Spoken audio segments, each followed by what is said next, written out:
제목으로 함께 말씀을 나누도록 하겠습니다. 여러분, 가장 최근에 가장 즐거웠던 순간을 한번 떠올려 보시기 바랍니다.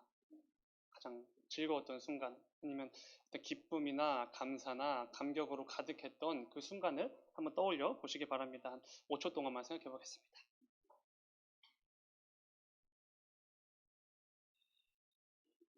좀 많이 떠오르신 분도 계실 거고, 한두 개 떠오르신 분도 계실 거고, 또 어쩌면 하나도 떠오르지 않으신 분들도 있을지 모르겠습니다.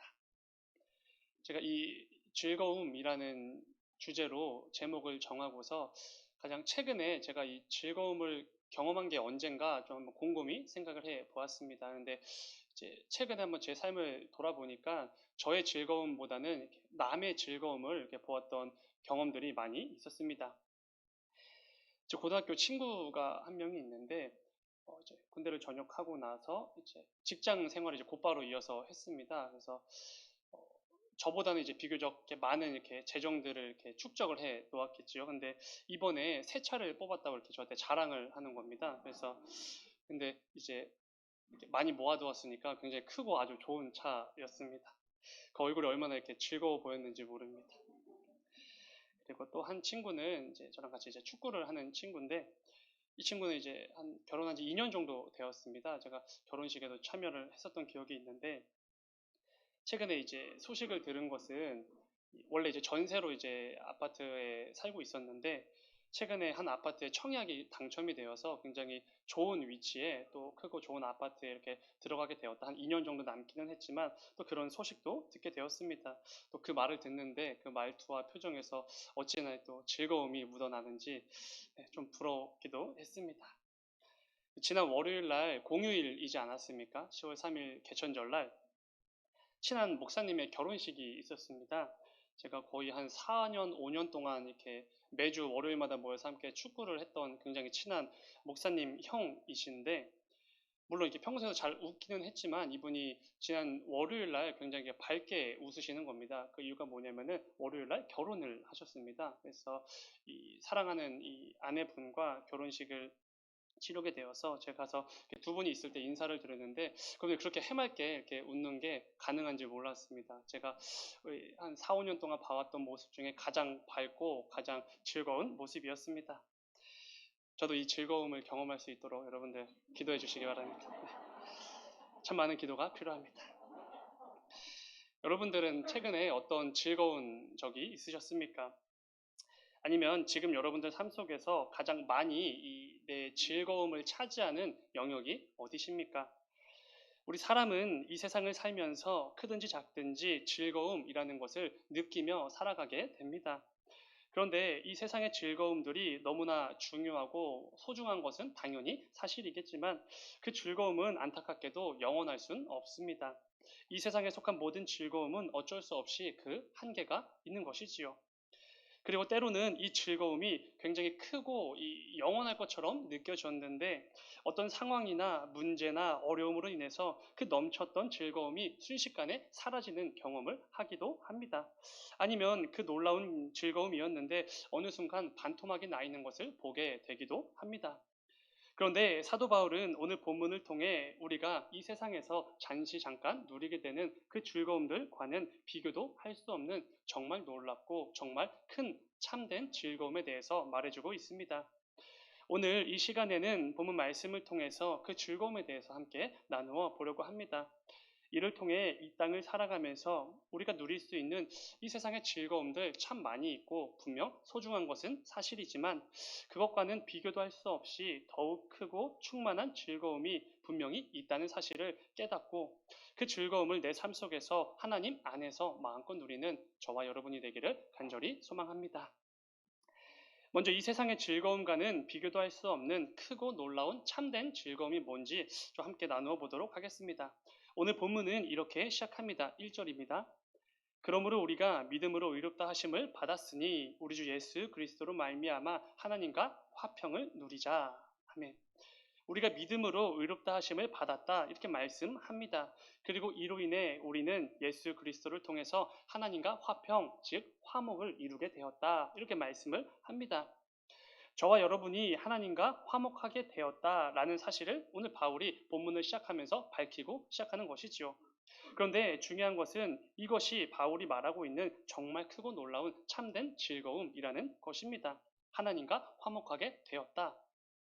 그렇다면 우리가 하나님과 화목하게 된 것이 왜 즐거움이 되겠습니까? 예수 그리스도를 통해 하나님과 우리가 화목하게 되었는데 그 전까지 우리의 삶이 어떠했길래 도대체 이게 왜 우리에게 즐거움이 되는가라는 것입니다. 우리가 잘 알다시피 스스로도 너무나도 잘 느끼고 있겠지만 이전에 우리는 너무나도 비참하고 추한 죄인에 불과한 자들이었습니다. 1절에서 사용된 화평이라는 단어에 반대되는 단어는 전쟁이라는 단어입니다. 그러니까 저와 여러분은 원래 하나님과 화평, 화목의 관계가 아니라 전쟁을 치르는 그런 관계였다는 것입니다. 사실 하나님과 이런 인간의 이런 관계는 당연한 결과일지도 모르겠습니다. 죄를 절대로 두고 볼 수 없으신 거룩한 하나님이신데 그 앞에서 살아가는 우리는 늘 죄를 짓기 때문에 그렇습니다. 생각하는 것마다 악하고 살면 살수록 죄만 더해가는 비참한 죄인들, 그게 우리이기 때문입니다. 오늘 본문 뒤에 이어지는 5장 12절을 보면은 이런 말씀이 있습니다.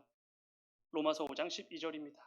그러므로 한 사람으로 말미암아 죄가 세상에 들어오고 죄로 말미암아 사망이 들어왔나니 이와 같이 모든 사람이 죄를 지었으므로 사망이 모든 사람에게 이르렀느니라. 아멘. 모든 인류의 대표성을 지닌 아담의 죄로 인해 우리 모두는 죄인이 되어버렸습니다. 우리는 이것을 원죄라고 부릅니다. 최초에 하나님의 형상으로 창조되어 하나님과 화목을 누렸던 그런 관계가 바로 우리였는데 이제는 살면 살수록 또 말을 하면 할수록 하나님과 전쟁을 벌이는 그런 관계가 되었다는 것입니다. 바울은 이러한 우리의 모습을 이렇게까지 표현하는 것을 보게 됩니다. 본문 10절 앞부분만 보면은 이런 표현이 있습니다. 곧 우리가 원수 되었을 때에, 그러니까 우리가 하나님과 원수 되었다라는 것입니다. 우리는 원래 하나님과 원수의 관계였지요. 저와 여러분은 이 원수와도 같은 관계를 이 주변의 많은 친구들이나 아니면 지인 가운데 유지하는 사람들도 분명히 있겠지만 안타깝게도 우리는 그 원수의 관계를 하나님과도 유지했다는 것입니다. 바울이 사용한 이 원수라는 단어는 간단히 좀 가벼운 원수는 아닙니다. 이런 의미입니다. 능동적으로 하나님을 향하여 정의를 드러내는 사람, 이런 의미를 가진 단어입니다.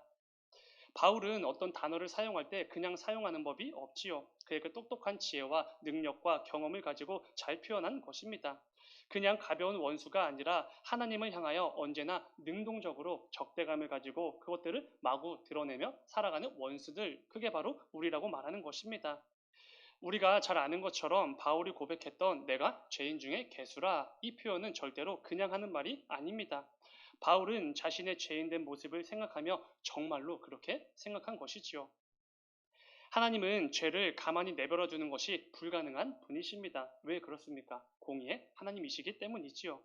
그렇기에 늘 하나님을 향하여 적대감을 드러내며 온갖 죄로 가득한 삶을 살아갈 수밖에 없는 우리는 당연히 하나님의 심판을 받을 수밖에 없습니다. 기사를 보면은 어떤 죄인이 유죄가 확정되었음에도 집행유예나 보석으로 풀려나는 경우들이 종종 있습니다. 혹은 강력 범죄를 저질렀음에도 손방망이 처벌이 내려지는 경우도 있지요. 그런데 하나님의 심판대 앞에서는 그런 게 절대로 없다는 것입니다. 집행유예도 없고 당연히 보석제도도 없습니다. 손방망이 같은 약한 처벌도 없습니다. 왜 그렇겠습니까? 우리가 믿는 하나님은 공의의 하나님이시기 때문입니다. 반드시 심판의 결과로서 영원한 죽음에 처해질 수밖에 없는 그 결과가 바로 우리에게 주어지는 것입니다. 죄의 삭은 사망이기 때문이지요. 그런데 저와 여러분은 그 영원한 죽음에 처해지는 것이 너무나도 당연한 결과이기 때문에 그 영원한 죽음에 처해질 때까지 고통 가운데 기다릴 수밖에 없는 비참한 존재들이었습니다. 이걸 지금 바울이 말하고 있는 것입니다. 그런데 여러분, 중요한 사실이 있지요. 죄를 반드시 심판하셔야만 하는 그 공의의 하나님은 동시에 어떤 하나님이십니까? 사랑의 하나님이십니다. 여기서부터 우리가 하나님과 화목하게 된 것이 왜 참된 즐거움인지 드러나게 됩니다. 우리를 향한 놀라운 사랑을 멈출 수 없으신 사랑의 하나님께서 우리를 위해 어떻게 해주십니까? 오늘 본문 10절을 보면은 이렇게 말씀합니다. 우리 다 함께 읽겠습니다. 시작. 곧 우리가 원수 되었을 때에 그의 아들의 죽으심으로 말미암아 되었은즉 화목하게 된 자로서는 더욱 그의 살아나심으로 말미암아 구원을 받을 것이니라. 아멘. 아멘. 어떤 놀라운 일이 일어났습니까? 능동적으로 하나님을 향하여 적대감을 드러내던 그 원수와도 같은 우리들을 위해서 하나님의 유일하신 아들 예수 그리스도가 우리를 대신하여 죽으셨습니다. 이로 인해 하나님과 전쟁을 벌이는 원수와도 같은 관계였던 저와 여러분이 이제는 하나님과 사랑과 교제를 나누는 화목의 관계로 완전히 뒤집어진 것입니다. 우리는 이것을 구원받았다라고 표현하지요. 그리고 이어지는 11절 말씀을 보면은 이렇게 말합니다. 그뿐 아니라 이제 우리로 화목하게 하신 우리 주 예수 그리스도로 말미암아 하나님 안에서 또한 즐거워하느니라. 아멘. 예수님을 통해 더 이상 하나님과 원수의 관계가 아니라 화목의 관계가 된 우리는 하나님 안에서 즐거움을 누리게 된다. 이렇게 말을 합니다. 영원한 죽음에서 영원한 생명으로 단숨에 옮겨졌기에 우리는 이 사실 하나만으로도 영원토록 즐거워하며 기뻐할 수 있는 것입니다. 사랑하는 여러분, 이 땅에는 우리가 누릴 수 있는 수많은 종류의 즐거움들이 있습니다. 그러나 이 세상에 지극히 제한적인 그 즐거움과는 비교도 할 수 없는 크고 놀라운 참된 즐거움이 저와 여러분 모두에게 이미 주어져 있습니다. 그것이 바로 비참한 죄인에 불과한 저와 여러분에게 영원한 죽음에 처해질 수밖에 없는 게 당연한 저와 여러분에게 하나님과 원수가 되어서 매일같이 전쟁을 벌이는 저와 여러분에게 영원한 죽음이 아니라 영원한 생명을 허락해 주신 예수 그리스도를 통한 구원이라는 그 놀라운 즐거움입니다. 본문 1절을 다시 한번 읽어보면 이렇습니다. 그러므로 우리가 믿음으로 의롭다 하심을 받았으니 우리 주 예수 그리스도로 말미암아 하나님과 화평을 누리자. 아멘. 우리 주 예수 그리스도를 통해 하나님과 이제는 화목의 관계가 되었다. 이렇게 선포하는 것입니다. 그리고 이것이 바로 바울이 말하는 우리 성도에게 주어진 참된 즐거움인 것이지요. 부디 오늘 말씀을 기억하시면서 이 즐거움이 우리에게 이미 주어져 있음을 절대로 잊지 않기를 소망합니다.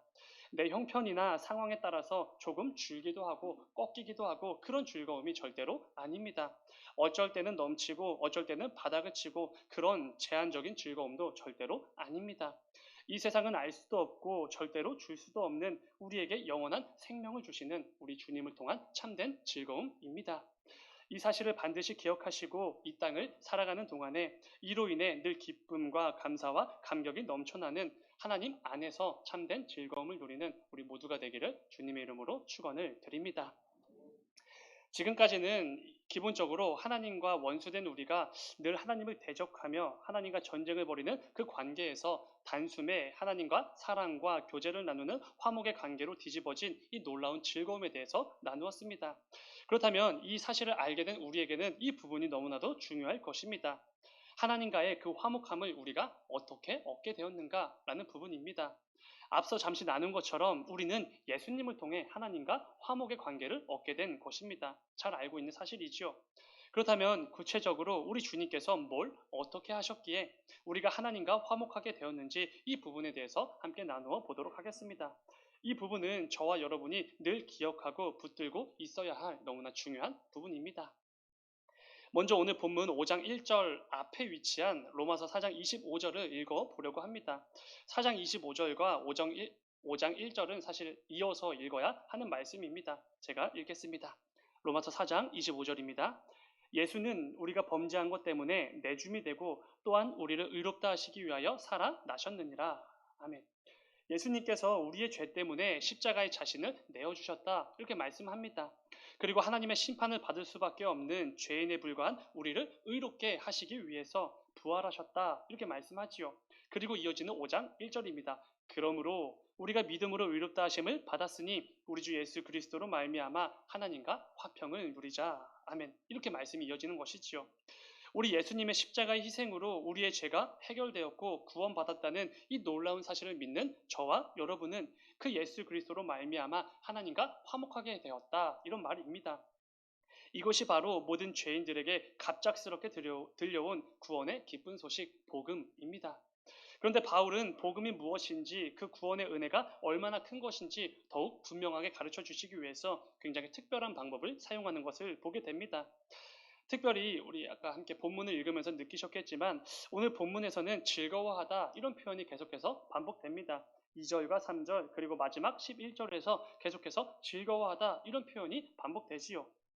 그런데 이 즐거워하다라는 표현이 계속해서 등장하는 이유가 무엇이겠습니까? 앞서 나눈 것처럼 예수님께서 우리를 위해 행하신 그 놀라운 일들을 우리가 알고 믿게 된다면 자연스럽게 그 가운데 기쁨과 감격과 감사를 통한 참된 즐거움이 주어질 수밖에 없기 때문에 그렇습니다. 그런데 재밌는 것은 오늘 본문에서 사용된 이 즐거움이라는 단어의 원래 의미입니다. 헬라어로는 카오카오마이라는 단어인데 이게 원래 뜻을 직역하면 자랑하다 이런 의미가 됩니다. 그러니까 바울은 오늘 본문에서 이렇게 말하는 것이지요. 내가 자랑하노니, 내가 환난 중에도 자랑하노니, 하나님으로 인하여 내가 또 자랑하노니 이렇게 반복하는 것입니다. 그런데 여러분 이 부분이 재밌게 들리는 이유는 무엇입니까? 바울이 자주 하는 말이 있기 때문에 그렇습니다. 무엇이지요? 절대로 자랑하지 말라. 이런 말을 바울이 반복해서 말하기 때문입니다. 특별히 고린도 전서만 보더라도 무려 9번이나 반복하면서 자랑하지 말라, 자랑하지 말라 이렇게 권면했던 게 바로 바울입니다. 그렇다면 바울이 자신의 가치관을 바꿔가면서까지 이렇게 자랑을 하는 이유가 무엇이겠습니까? 간단하지요. 자랑하는 걸 정말 싫어하는 바울이 거듭 반복하면서 자꾸만 자랑하고 싶은 무언가가 생긴 것입니다. 그리고 오늘 본문에서 알 수 있는 바울의 자랑거리는 너무나 분명하지요. 오늘 본문 6절 말씀입니다. 우리가 아직 연약할 때에 기약대로 그리스도께서 경건하지 않은 자를 위하여 죽으셨도다. 아멘. 자랑하지 말라고 습관처럼 말하는 바울의 자랑거리가 무엇입니까? 연약한 죄인에 불과하여 경건하지 않은 자들을 위하여 죽으신 예수 그리스도, 그분이 바로 바울의 자랑거리였습니다. 이어지는 8절입니다. 우리가 아직 죄인 되었을 때에 그리스도께서 우리를 위하여 죽으심으로 하나님께서 우리에 대한 자기의 사랑을 확증하셨느니라. 우리 모두가 여전히 죄인 되었을 때에 그런 우리를 위하여 죽으신 예수 그리스도, 이를 통해 하나님의 사랑을 우리에게 확증해 주셨다라는 이 사실이 바로 바울의 자랑거리였습니다. 마지막으로 이어지는 10절입니다. 곧 우리가 원수 되었을 때에 그의 아들의 죽으심으로 말미암아 하나님과 화목하게 되었은즉 화목하게 된 자로서는 더욱 그의 살아나심으로 말미암아 구원을 받을 것이니라. 아멘. 하나님과 원수와도 같은 관계인 우리를 위해서 죽으신 예수 그리스도, 이를 통해 우리에게 하나님과의 화목을 선물해 주셨다는 이 사실, 이게 바로 바울의 자랑입니다. 그리고 이렇게 결론을 맺지요. 오늘 보면 마지막 11절입니다. 그뿐 아니라 이제 우리로 화목하게 하신 우리 주 예수 그리스도로 말미암아 하나님 안에서 또한 즐거워하느니라, 자랑하느니라. 예수 그리스도로 말미암아 하나님 안에서 즐거워하는 것, 이게 바로 바울의 자랑거리인 것이지요. 그분으로 인해 넘치는 즐거움과 기쁨과 감사가 그 안에서 너무나 충만했기 때문에 흘러나오는 당연한 탄식과도 같은 고백입니다. 그리고 바울은 갈라디아서에서도 이렇게 고백합니다. 유명한 말씀입니다. 6장 14절 앞부분만 보시면 그러나 내게는 우리 주 예수 그리스도의 십자가 외에 결코 자랑할 것이 없으니, 이게 바로 바울의 고백입니다. 바울에게 있었던 최고의 즐거움이자 자랑이 무엇입니까? 예수 그리스도, 예수 그리스도의 십자가입니다.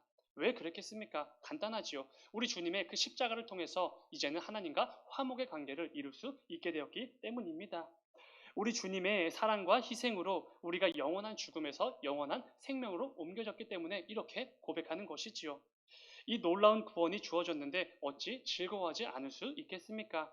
어찌 동네방네 뛰어다니며 내가 아는 모든 사람들을 불러 모아서 자랑하지 않을 수 있겠습니까? 우리가 뭔가 하나님께 예쁨 받을 짓을 해서 예수님께서 우리를 위해 십자가에 달리신 게 아닙니다. 만약 그랬다면 이건 자랑거리가 될 수 없겠지요. 내 부모님이나 내 조상들 중에서 누군가가 위대한 업적을 남겨서 그 대가로 이 구원이라는 놀라운 선물을 받게 된 것도 아닙니다. 이럴 경우 그 역시도 자랑거리가 될 수 없습니다. 앞으로 내가 하나님께서 쓰시기에 뭔가 적합한 무언가 재능을 갖고 있어서 하나님께서 나를 위해 그 십자가의 희생을 주시면서까지 그 구원을 허락해 주신 것도 당연히 아닙니다. 저와 여러분이 여전히 연약해서 바울의 표현을 빌리자면 조금 더 경건하지 않은 연약한 존재에 불과할 때, 여전히 죄악으로 가득해서 살면 살수록 죄만 더해가는 비참한 죄인에 불과할 때, 여전히 하나님을 향하여 능동적으로 적대감을 드러내며 하나님과 원수와도 같은 관계일 때, 예수 그리스도께서는 그런 우리들을 위해서 십자가에 달려 죽으셨다는 것입니다. 이 사실을 깨닫고 믿게 된 바울이 당연히 즐거워할 수밖에 없었던 것이지요. 동네방네 뛰어다니면서 자랑할 수밖에 없었던 것입니다. 이를 통해 우리를 향한 하나님 아버지의 사랑을 분명하게 확증시켜 주셨고, 우리가 조금 오해할까봐, 조금 얕게 여길까봐 분명히 확증해 주신 것입니다. 그리고 우리에게 하나님과의 화목이라는 놀라운 구원의 은혜를 가득 부어주신 것이지요. 이게 바로 우리 주님께서 저와 여러분을 위해 행하신 사랑의 희생이었습니다. 이 놀라운 사실을 알고 믿게 된 바울이 이렇게 선포하는 것입니다. 예수 그리스도의 십자가가 나의 유일한 자랑이자 내 삶의 최고의 자랑입니다. 이렇게 말을 하는 것이지요. 그리고 바울은 정말로 그런 삶을 살았습니다. 평생을 자신의 자랑인 예수 그리스도를 증거하다 순교하게 되지요. 바울은 오히려 자신이 가지고 있었던 세상의 모든 자랑거리들을 해로 여겼습니다. 세상 사람들로부터 칭찬과 인정을 받을 수 있는 그 모든 자랑거리들을 배설물로 여긴 사람, 그게 바울이지요. 주 예수 그리스도의 십자가 외에는 내가 결코 자랑할 것이 없습니다. 이런 삶을 산 게 바로 바울입니다. 사랑하는 여러분, 여러분들에게 있는 가장 큰 자랑거리는 무엇입니까? 말을 꺼낼 때 내 표정과 말투부터가 달라지는 그 자랑거리가 무엇입니까? 누군가에게 말하는 것만으로도 가슴이 벅차고 설레이는 자랑거리가 어떤 것이 있으십니까? 좋은 직장이 될 수도 있고 성공한 재테크가 될 수도 있습니다. 잘 키운 자녀들이 될 수도 있지요. 사람들로부터 받는 칭찬과 인정이 될 수도 있습니다. 그런데 혹시 이러한 것만을 내 삶의 최고의 자랑거리로 여기고 있지는 않으십니까? 분명히 점검해 보셔야 합니다. 오늘 말씀을 통해 하나님께서 들려주시는 그 음성에 반드시 귀를 기울여셔야만 합니다. 성도가 이 땅에서 누릴 수 있는 가장 큰 즐거움이 무엇인지 말씀을 통해 알려주셨습니다. 성도의 삶의 가장 큰 자랑거리가 무엇이 되어야 하는지도 분명히 가르쳐 주셨습니다. 부디 오늘 말씀을 기억하시면서 우리의 유일한 자랑거리가 되시고 내 삶에 참된 즐거움이 되시는 예수 그리스도를 더욱더 가슴 깊이 새기는 우리 모두가 되기를 간절히 소망합니다. 이를 통해 예수라는 그 이름만 내 입에서 튀어나와도 내 표정과 말투부터가 달라지기를 원합니다. 말로만이 아니라 예수 그리스도가 내 삶의 유일한 그리고 최고의 자랑거리로 여기는 그런 삶을 정말로 살아내시길 간절히 소망합니다. 돌아올 한 주간의 삶 속에서도 이 참된 즐거움을 누리기를 간절히 소망합니다. 사업장에서, 직장에서, 가정에서, 아니면 하나님을 모르는 친구들과의 모임에서 언제 어디서나 누구랑 있든지 우리의 참된 즐거움이 되시는 예수 그리스도를 충만하게 누리는 저와 여러분이 되기를 주님의 이름으로 축원을 드립니다. 잠시 기도하겠습니다. 사랑하는 주님, 아버지, 우리가 살아가는 이 세상 가운데 우리가 갖고 싶은 그리고 누릴 만한 즐거움들이 참 많이 있습니다. 내 삶의 자랑거리로 여길 만한 것도 너무나 많이 있습니다. 그러나 아버지, 오늘 말씀을 통하여서 이 바울의 그 삶을 통해, 그 고백을 통해 우리의 삶을 점검하며 나아갑니다. 아버지, 혹여라도 하나님보다 우리의 더 즐거움이 되는 것이 있다면 이 시간 다 주님께 회개하고 내어놓기를 원합니다. 내 삶에 예수 그리스도보다 더 큰 자랑거리가 있다면 내 삶을 반성하고 주님께 내 삶을 맡겨드리기를 원합니다. 이를 통하여서 하나님께서 우리 모든 성도들에게 허락해 주신 참된 즐거움으로 충만한 삶을 살아내는 우리 모두가 되게 하여 주시옵소서. 주님 감사합니다. 거룩하신 예수님의 이름으로 기도드렸습니다. 아멘. 우리 말씀 생각하시면서 찬송가 304장 함께 찬송하시겠습니다.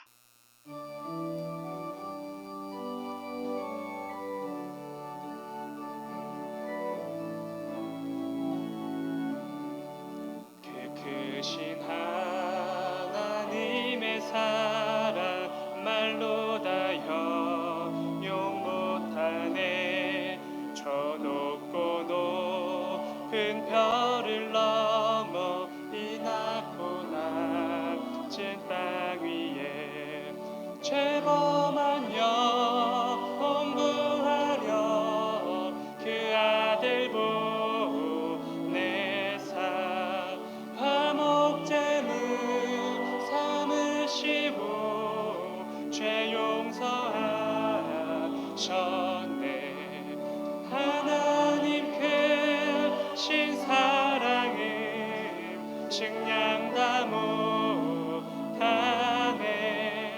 영원히 변치 않는 사랑 성도여 찬양하세. 괴로운 시절 지나가고 땅 위에 영화세할 때 주 믿지 않던 영혼들을 차으라도 주 믿는 사